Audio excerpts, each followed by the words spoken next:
the Deep South, a land of hillbillies, unhealthy food, and raging racism. So we've been told.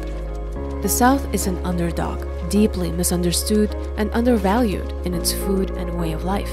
It's just fried fatty food. It's too simple, people would say. But is it? Then why is a small city in South Carolina drawing in award-winning chefs from all over the country? Why has it been called the best city in America for almost a decade? Charleston may be small, but it sure has a lot to offer. A gentle climate, a promising job market, captivating history, and visionary food. It's amazing that a former slave capital in the ruins of Civil War has now become the South's most prized possession. And here, not only do you get to see the South in its best light, you get to understand the complexities of Southern food.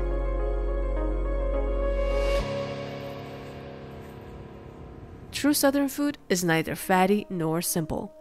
And in Charleston, the creative culinary minds started a movement to prove just that. The best restaurant in Charleston, the third most important in the country, thousands of praises and accolades have been showered upon Husk. Husk, in the heart of Charleston, is the sweat and tears of an award-winning chef, Sean Brock. A guy who looks like a drummer of an underground rock band is said to have changed what it really means to eat in the South. But for a place of such high caliber, Husk looks pretty humble. No white tablecloths, no fancy decorations, but a large, proud display of local ingredients and where they come from. Eggs from Story Farms, country ham from Bradband. You see, their priority is not given to a posh image, but to the ingredients and who made them. And I know, farm-to-table concept is no longer hot and new, but they go even further by growing fruits and vegetables in their own garden. And then not even regular ones, but they grow heirloom varieties that are the most flavorful but are almost extinct. They make their own vinegar, their own hot sauce, pickle their veggies, and smoke their meats. It's as if you're not at a typical restaurant, but your grandma's countryside home.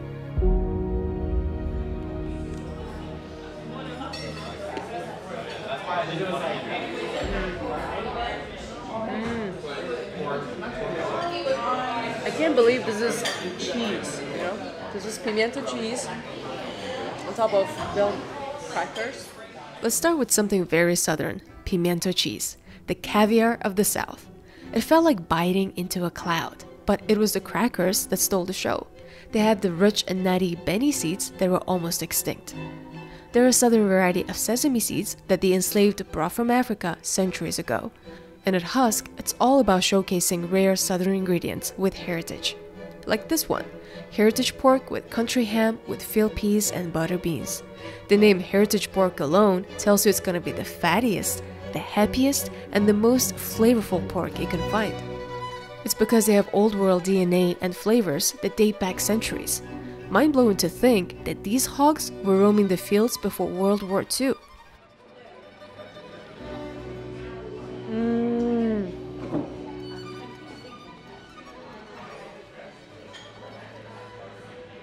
Oh wow.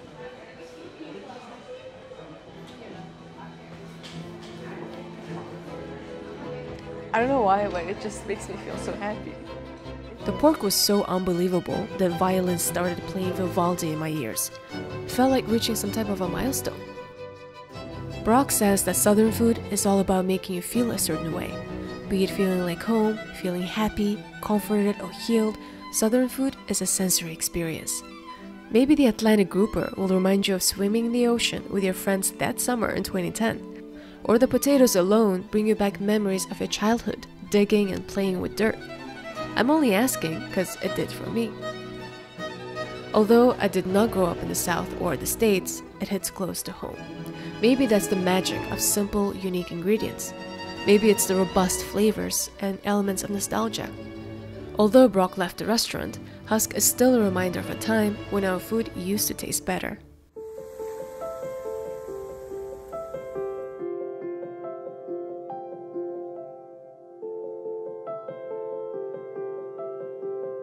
The locals kept recommending this place with such fervor, passion, and excitement, like they were talking about Disneyland. Fig is a beloved restaurant with a star power equal to Husk. It has an award-winning chef, and it too celebrates Southern ingredients. So I was ready to destroy a 200-course meal if necessary. After all, there are 4 renowned Charleston chefs with James Beard Award, and this one, after Husk, would be my second. But after an unassuming-looking pasta, I called it a night. Duck egg tagliatelle, cunningly disguising itself as an appetizer, was so rich and luscious, subtly nuanced and flavorful that I got full. And you know, going to these acclaimed restaurants come with a hefty price tag, and I was just glad to not burn through my savings here. One dish, a happy stomach, works for me. Are oysters an aphrodisiac? Do they boost your sexual desire? Feel free to leave comments. If Roman emperors and even Casanova, the notorious womanizer, ate them to boost sexual appetite, maybe there is some truth to it.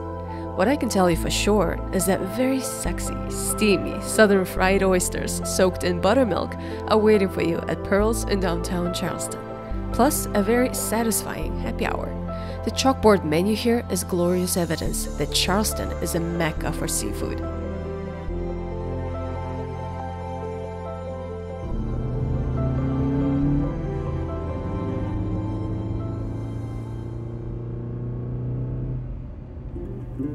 If there is an afterlife, you'd want to be here. Thanks to the rich Atlantic, abundant land, rivers, and marshes, Charleston is a foodie's Shangri-La. You could eat in downtown endlessly and never look back. Or you can also try Shem Creek, dreamy, serene, foodie miles on the water. Once a busy dock for shrimp boats, now a romantic dining destination. The history of the creek and shrimp season called me to try the Lowcountry Shrimp Boil.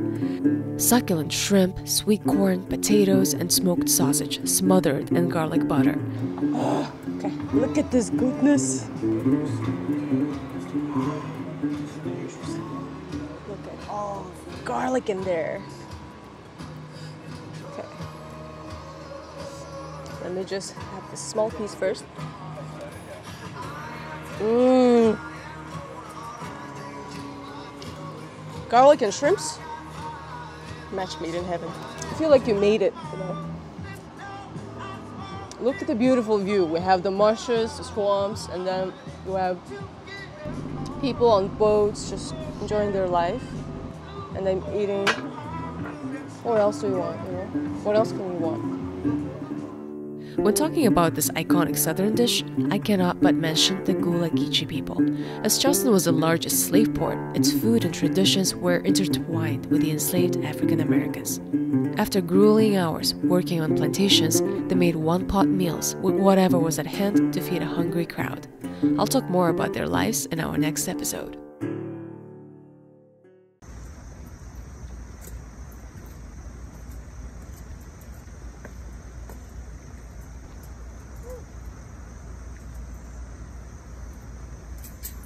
I think they set up this before.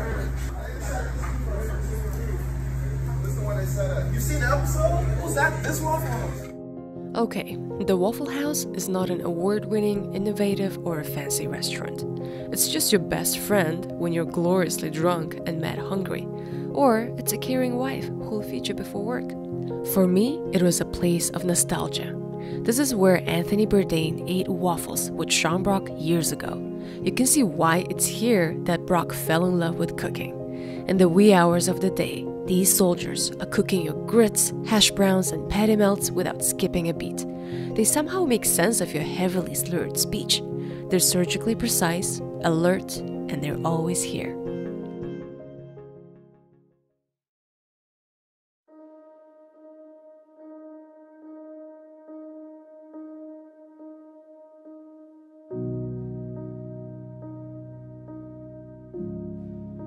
Charleston was one of the hardest episodes I wrote. I couldn't help but feel conflicted. Its dark history of being a leading slave port and starting a civil war haunted me. But it was also hard not to get charmed by its beauty. Sophistication and elegance live in the way people talk, dress, to what they eat. Proud but humble, the city is preserving history and reviving Southern flavors. Charleston really is an ultimate comeback story. And who doesn't love a comeback story?